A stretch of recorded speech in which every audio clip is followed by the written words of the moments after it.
Alright, so Grand Hero Battle, Griss. Let's talk about this guy. We are going to be getting him very shortly at reset for our Grand Hero Battle unit, and he is the final of the 4 Hounds, which means there's a lot of hype building up to him. I also think he is the most popular of the 4 Hounds, and just generally seeing how good the other ones were on release, I think a lot of people are very excited for him, so I'm expecting a lot of people are going to want to build him if they aren't already. So we're going to go ahead and take a look at his stuff, his kit, his stats, and all that, and see what we can make of him in terms of builds. So starting off here, we've got 40 HP, 47 attack, 27 speed, 26 defense, and 48 res. Lots and lots of attack and res. Those are his primary stats, and he does have a super boon on res. So if you're building him up to plus 10, you're going to want to use the trait fruits to give him plus res there. And then if you want plus attack later, I would say go for a floret for that. So scoring-wise, he's in the 188 bin, and we can go ahead and, I guess, skip ahead a little. So this is where he would fall in line on the scoring chart. So Ninja Saline is our stand-in for Griss because they didn't update the score calculator yet. Score of 760 for Arena at plus 10 and full investment. Lumera as a melee-type unit actually would score the same as Griss. However, there is one advantage, and that's that she gets the distant counter melee seal. There is no close counter seal at the moment, which is really dumb. I'm pretty sure they're going to do it eventually, because considering that they gave us distant counter twice as a sacred seal, there's not really a reason not to have close counter yet. So I'm expecting eventually we'll probably get close counter as a seal. But until that day comes, Griss is scoring below units that were released during Lumera's age, like her and Holst and so on. Then we have Cyril, who seems to still be the bodyguard of arena scoring for range-type units for some reason. I don't know why. Like, why did they decide to just make Cyril the guy when it comes to our ranged free-to-play arena scoring option?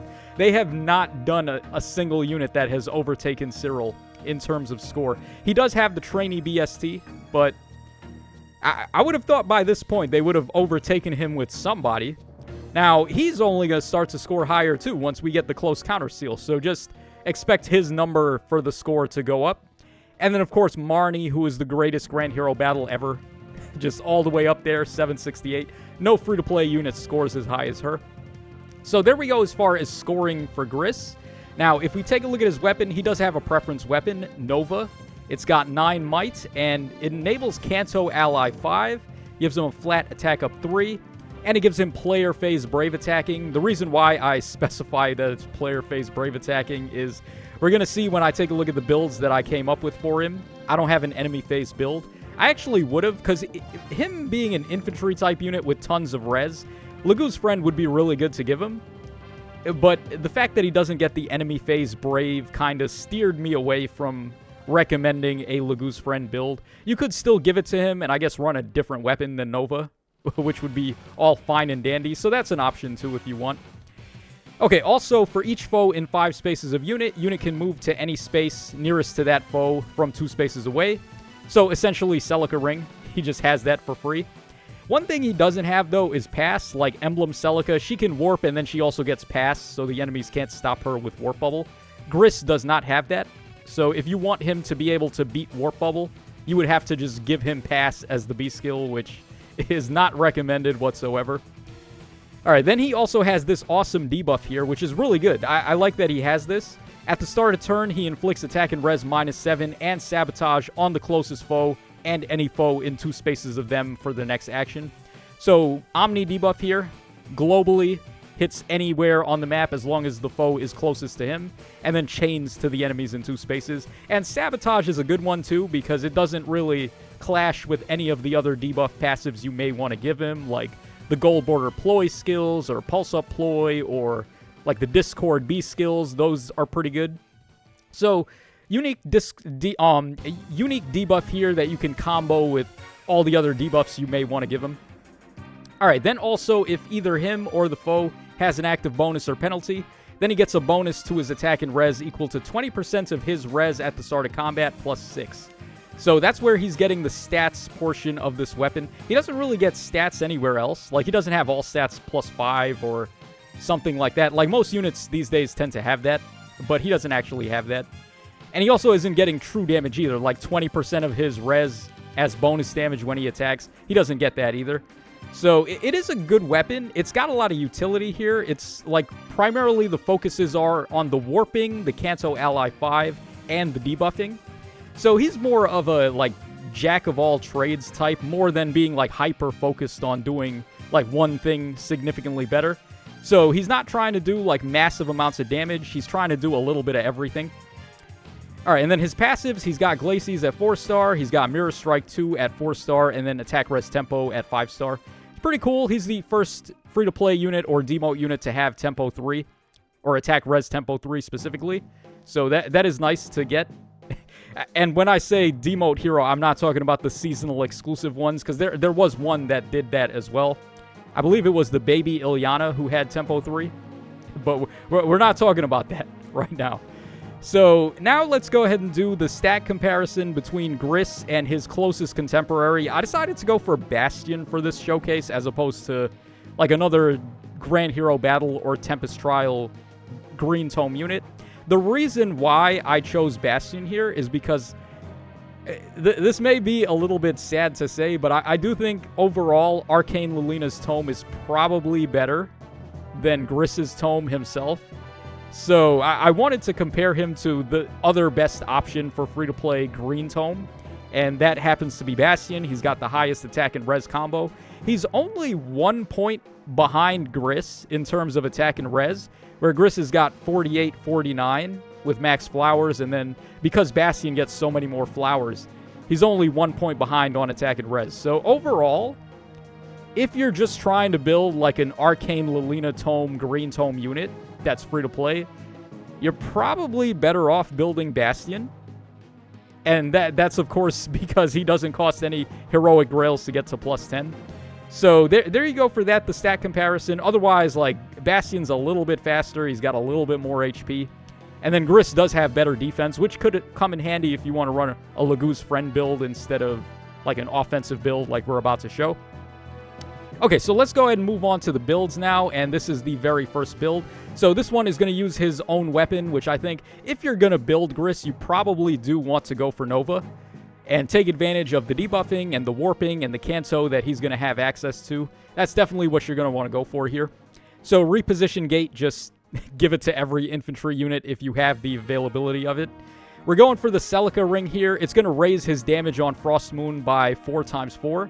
4 hit cooldown, and then times 4 of that from the Lin Ring is 16 bonus damage when it procs, which is pretty good.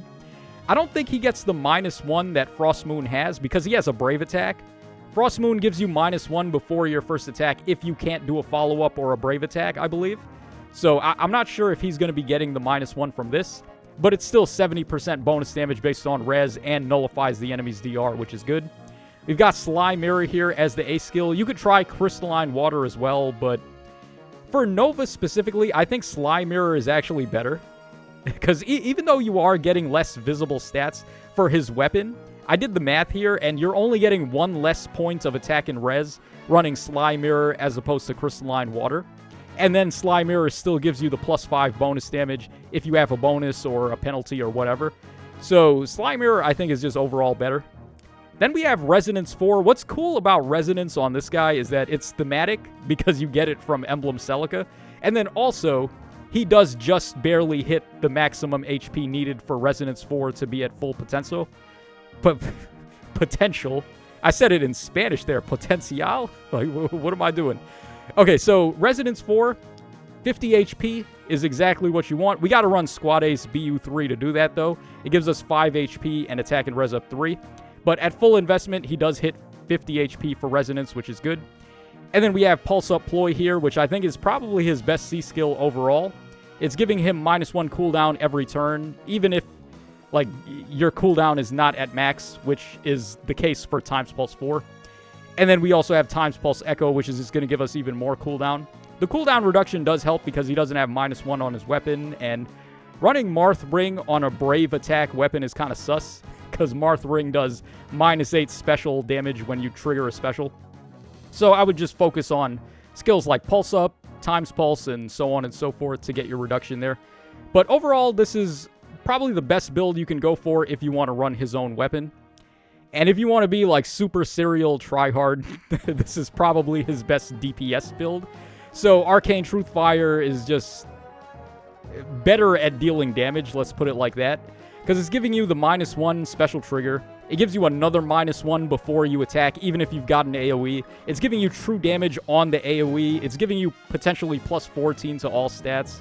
Like, this is just a really good weapon. Then it also gives you blue +6 attack at the start of turn and warping. So, I mean, +6 attack, very good when we're running AoE specials like this. Also, the Sigurd Ring is really good here, because the Sigurd Ring is going to give him +1 movement, Canto 2, and then also bonus damage on the AoE. Sigurd's Ring is the only one that does that. All the other rings disclude AoEs from their bonus damage. Crystalline Water for the visible stats, like Blazing Specials want.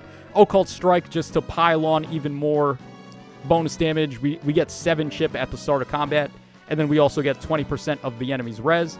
And then the rest is basically the same stuff. Still Water just to double up on visible stats, and double Times Pulse again. So yeah, this would be... If you just want him to do a lot of damage, this is probably the best build. But if you want to use his weapon, then this is probably the best build. So there we go for Griss. Let me know your thoughts in the comment section down below. Even though, like I said, I think Arcane Truthfire is maybe a little bit better, I do think his weapon is doing enough unique stuff that it is worth building him in the end, and he definitely seems like a very fun unit to use. So that's going to wrap us up for this one, guys. I will look forward to getting my copies of Griss in 15 minutes from now. So let me know what you guys think, and I will catch y'all again on the flip side.